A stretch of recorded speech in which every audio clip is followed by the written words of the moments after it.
just arrived at Florence and I'm gonna go walk around. The first stop is Cathedral of Santa Maria del Fiore.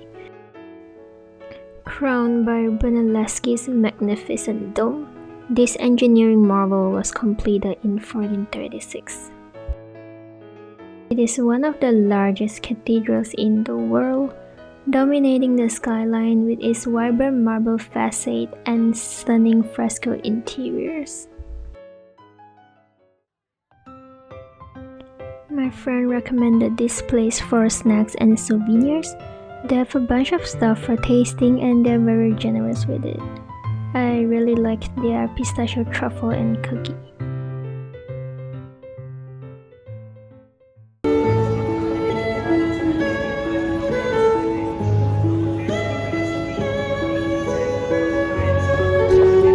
I already love Florence within the first few hours of arriving in the city.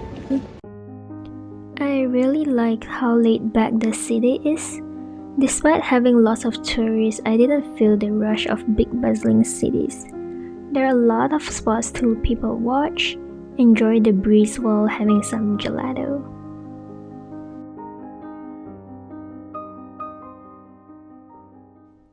It's a dinner time. This place is less touristy, but there was still a long queue even before the place opens. I got the famous Florentine steak and this is my hand for comparison. This steak is easily one of the best I've ever had. It is well charred on the outside over high heat with crispy and caramelized exterior with slightly smoky edge. On the inside, it is cooked to medium rare. With the right amount of marbling, it is so tender and flavorful. The meat just melts in your mouth every single bite. I also got a side salad. No heavy dressing, just pure olive oil and balsamic vinaigrette.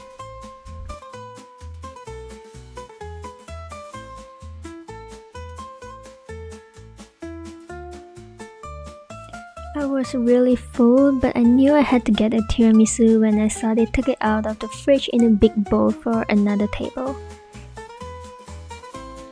And I think this was one of the best decisions I've ever made, to get a tiramisu.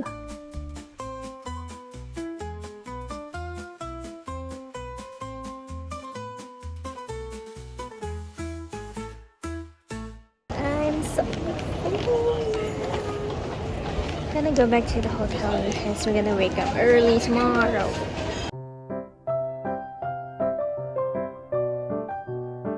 We woke up really early today to catch the train to Pisa.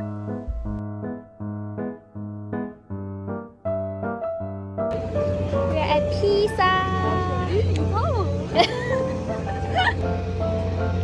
The Pisa Tower has 8 stories. It is approximately 56 meters on the higher side and 55 meters on the lower side. The tilt began during construction due to the soft soil beneath the foundation.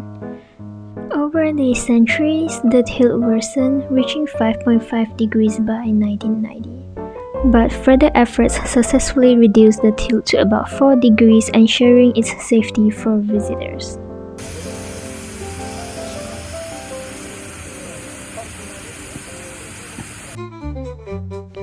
We are back to Florence for lunch and we're having some handmade pasta.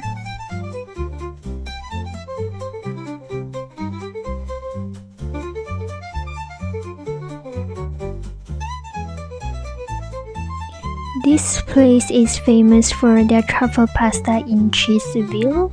The server starts with melting the grano padano cheeseville by lighting it up on fire, followed by scraping the cheeseville to get a pool of shredded cheese.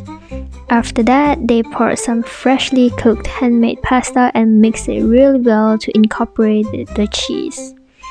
Finally, topping it off with some black pepper and freshly sliced truffle.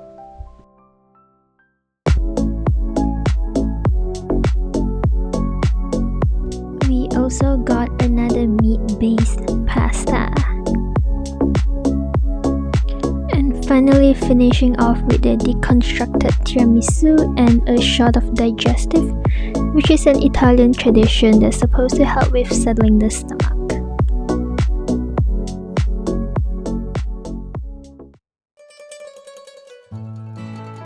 We are now strolling around the city to hit up different landmarks.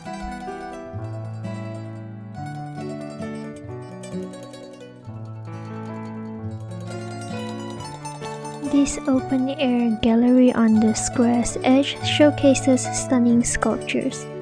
It is a unique outdoor museum blending art seamlessly with the urban space.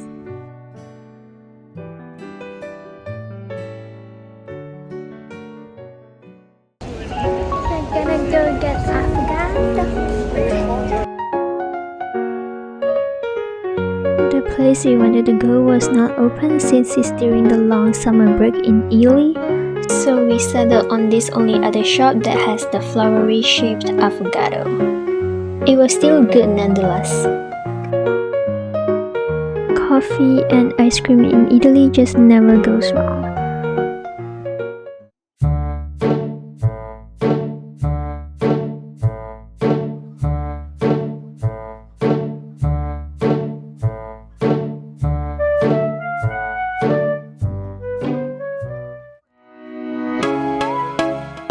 We are very lucky this time we got the whole coach to ourselves, and apparently it's the theater coach. Also, our Asian self was craving some Asian food and it was surprisingly delicious.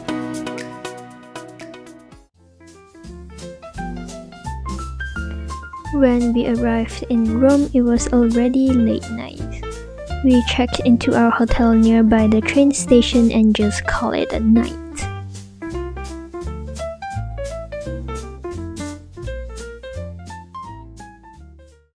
Good morning. We're at Vatican City, going up to the dome. 他教我上去。 Vatican City is a city-state surrounded by Rome and is the headquarters of the Roman Catholic Church. To get up the dome, we took the elevator halfway up and climbed the remaining 250 steps of stairs, starting at the inner part of St. Peter's Basilica. The climb was actually very strenuous because it's very narrow and most of it was spiral steps with very minimal airflow.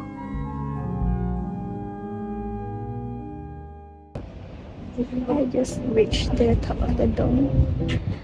It's really tight.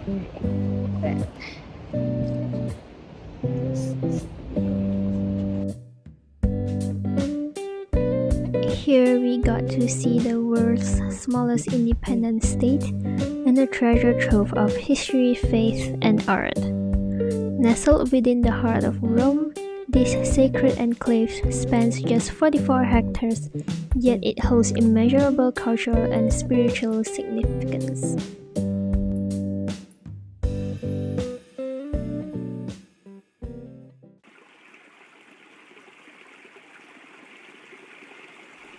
After getting a good view from atop, we came back to take a tour within St. Peter's Basilica. The construction started in 1506 and completed in 1615. As I stepped into the basilica, I was enveloped by a world of exquisite artistry and divine inspiration. The marble floors beneath my feet, inlaid with intricate geometric patterns, felt like walking on a canvas of history. Towering statues of saints stood in solemn reverence, while niches and chapels glowed softly with candlelight. The ceilings soared high above, adorned with frescoes and gilded embellishments that seemed to shimmer as if touched by light from heaven. Even the air carried a sense of majesty, filled with the whispers of centuries of devotion.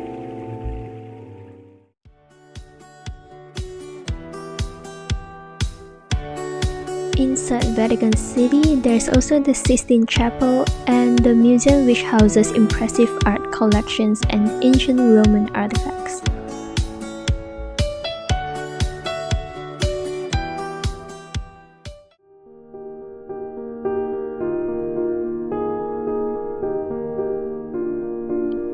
Then we headed into the city to do some shopping. It's just a lot cheaper to get the same name brand goods here, and there's tax refund as well. I got myself matching necklace and ear studs with a bracelet I got myself for my birthday earlier this year.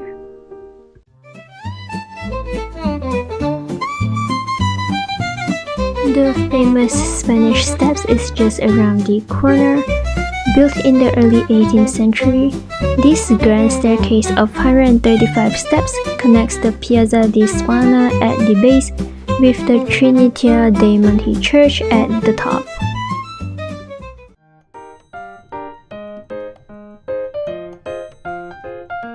We decided to try the much acclaimed pistachio pizza.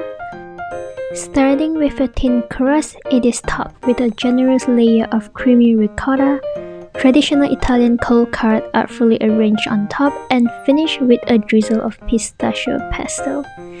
This combination may sound odd, but it creates a harmonious blend of creamy, savory, and nutty flavors.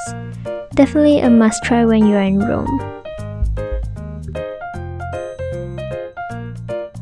We came to try this famous place for tiramisu. I don't think it's worth the hype, but enough to satisfy cravings. We just did a walk to the Colosseum.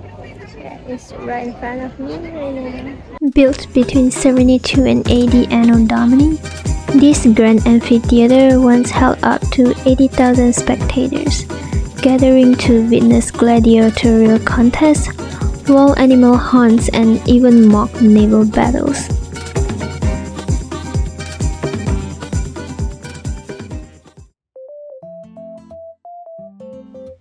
We're just strolling back to our hotel while enjoying the evening breeze in Rome.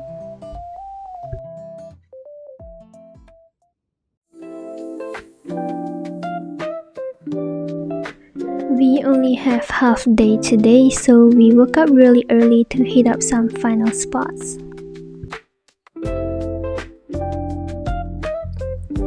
This magnificent fountain was completed in 1762, built at the terminus of the ancient Aquaborgo aqueduct, with a central triumphal arch framing the imposing figure of Oceanus. Flanking him are allegorical figures of abundance, holding the horn of plenty, and celebrity, with a snake drinking from her cup representing health. The intricate carvings and statues are set against a dramatic backdrop of rough-hewn travertine rock, creating the illusion of a natural grotto.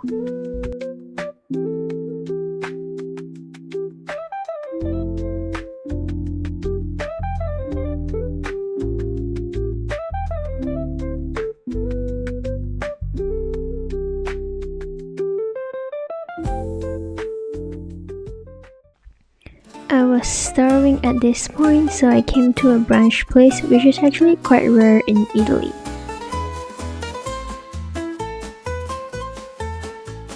They have warm food and also pastries. I got myself a huge chickpea avocado toast with salad and bacon on the side. Of course, can't miss my chance of getting cappuccino again. With a thick spread of hummus topped with more chickpea and avocado cubes and sprinkled with some pepper, it is so fresh and flavorful.